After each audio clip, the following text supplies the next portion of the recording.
all teens have similar developmental milestones, right? All of them, boys, girls, and in general, basically they are, independence, autonomy, and identity formation, right? And that's from probably, I don't know, depending on the kid developmentally, and not chronological age, but more like developmental age, probably 12 to 13 to 21, 22, maybe a little bit older, this concept of identity formation, right? So who am I? Who am I going to be? Who do I want to be? What are my hopes? What are my dreams? What type of person am I going to be? Well, clearly that starts back with the family, and they have to kind of pull away from the family. So they have to have some independence and some autonomy, right? Then they tend to relate more to a specific group, the family group or the peer group. The peer group is who they move to, right? The peer group is who they move to, right? And then they move. So that's why it is so true who your kids hang out with, right? Because they do gravitate towards the peer group. So our influence as parents is typically, when they're young, it's like this. Then when they're teens, it's like this, right? Make sense? So that's true for all kids. But we're seeing with these effects is it's bad for both boys and girls, but the mental health side it's really bad for girls, but it's also really bad for boys, but in a slightly different way. And this has to do with, again, some psychological concepts. Sorry, Psych 101 is communion versus agency. So girls in general tend to move towards communion. They tend to move towards being in a group, having girlfriends, hanging out, caring for things, being a teacher, playing teacher, those types of things, if that makes sense. Boys don't tend to do that. Some boys do that, but as a group, as a whole, boys tend to work on what we call clinically agency. Agency is my ability to kind of impact the world, my ability to influence the world, my ability to do things in the world. Does that make sense? Mm-hmm. So we see that really clearly in the platforms that each one of them tend to gravitate towards. Boys tend to be online multiplayer gaming, right? Or YouTube, which is more of like a passive watching. Reddit, again, it's more of a passive engagement, more of an entertainment thing, and pornography. Pornography rates for teen boys is, again, you'll see 50 to 90%. And that's who've ever have accessed it. Again, these rates, some people claim these rates are very low, and that it's really more like 70% access it on a monthly basis. Again, I'm not trying to be an alarmist. I'm trying to just say it is rather alarming. But think about it. Think about when you were a teenage boy. Think about when your husband was a teenage boy. I mean, there are certain drives there, and when you can just access it anytime you want, pretty powerful. But again, and so online multiplayer gaming. Can you see how it's agency? I'm working together with a team, and we're taking this hill, or we're moving to this level, or we're taking this village, or we're right. So again, it's a different thing. Girls, on the other hand, use visually oriented, more sharing media like Instagram, Snapchat, Pinterest, Tumblr, TikTok. Make sense? Mm-hmm. There's not a lot of boys. There are boys on Instagram, but they're using it very different. Girls tend to use it, for selfies. Girls tend to use it for an outfit. Girls tend to use it for hanging with my friends, haircut. Women do too, mm-hmm. Right? That's not how boys and men tend to use it. Some boys and men do, but that's not the predominant utilization of it. Plus, an additional thing, girls spend more time. I want you to notice something. Girls spend more time on platforms designed to maximize the time spent on the platform, to maximize the extraction of the user data to sell. Okay, that's their business model. Their business model is to get you and I to spend the maximum amount of time on it that we can so they can extract all of our data and then sell that data. That's not how video games work. Video games don't do that. So video games reward huge investments of time to live in this virtual world. And so do these other ones, but they make their money off. Think about if you and I ran Instagram or Netflix or something like that. I mean, if I ran Netflix, I would assess, like how many people we have, how many people we're losing, how we can attract more people, those basic things. Well, that's not, they're so much more sophisticated than that. They're who's watching, what are they watching, how long are they watching? When you see, there was a cited Netflix board meeting speech from the president to the board, and he said, we're really competing with sleep. And we have to do a better job making America fatigued. That we want to generate material that people are so hungry to binge on that they don't sleep. That's when we're being successful. So, effects on girls, increases in visual social comparison, perfectionism. If you look at some of the studies are remarkable where you look at the actual picture of the model, and she's washed out because she's normal. She's got very thin eyebrows. Her hairline is like back to here, and her lips are normal. Just like one or two filters, she's got awesome eyebrows. Her hair is up to here. Her lips are big, and her complexion is perfect. Well, if you look at that long enough, you start thinking that's normal. And in fact, I don't know if you've done this. This is a little aside, but like my wife and I got hooked on binging Alone, this like survival thing where people go out and they live on their own, and it's reality TV.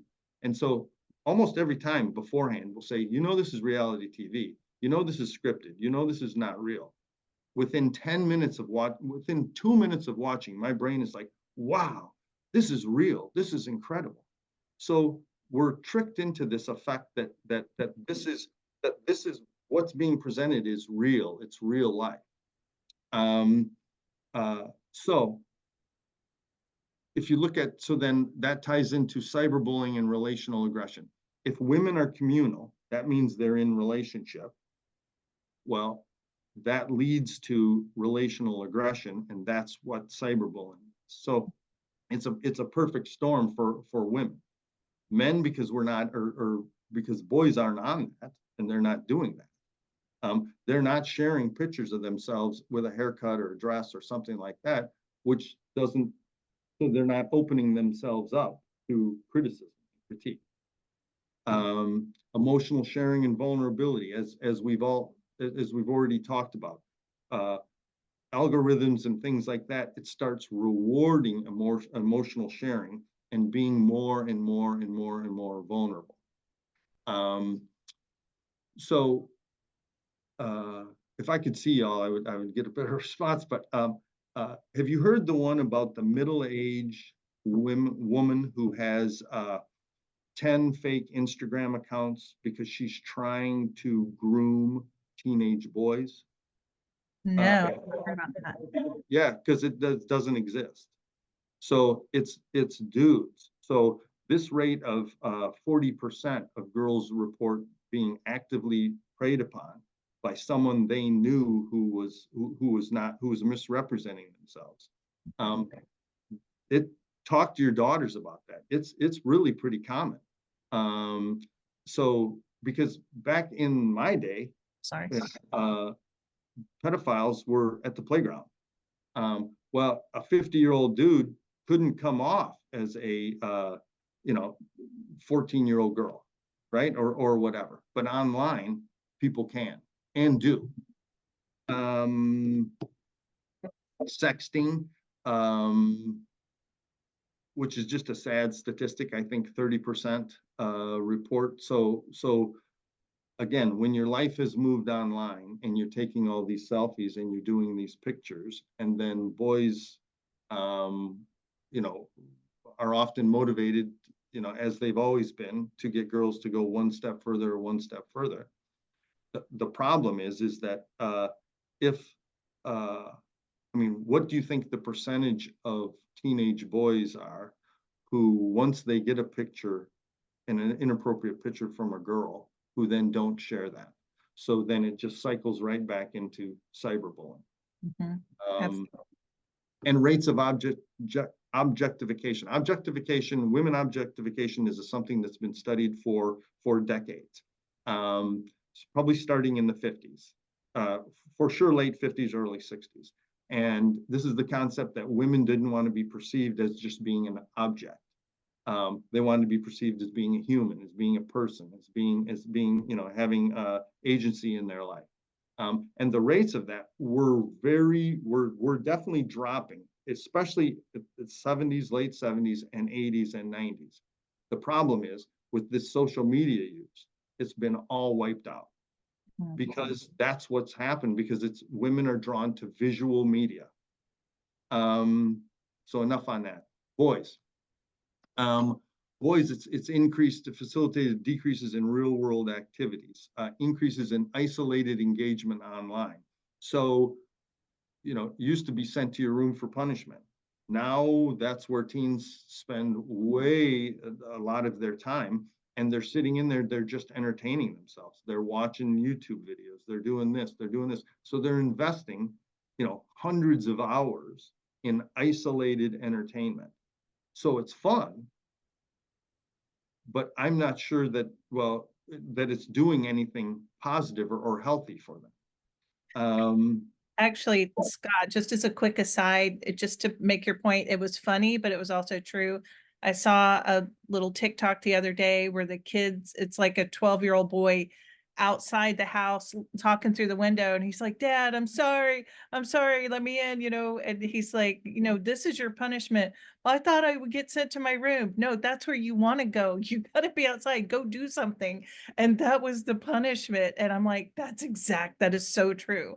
So Yeah. anyhow, little aside on that. No, I mean, my wife told me the same exact story when we went through this. Mhm. So, uh, immersive gaming, we've talked about that. And so a lot of parents will say to me, "Yeah, but he has friends. He interacts with them. He's online." I'm like, "Okay, well, how many real world friends?" "Oh, none."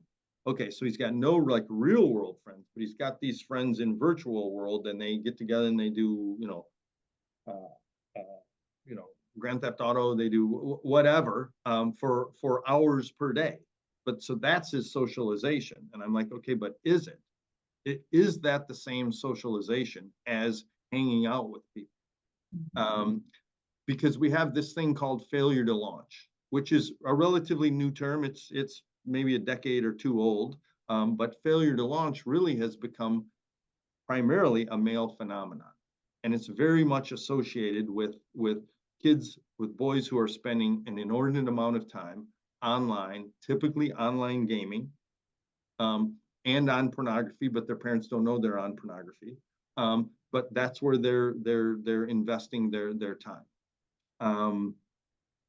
Men earn 41% of undergrad and graduate degrees, while women earn 59%, as well as 52% of professional and doctoral degrees.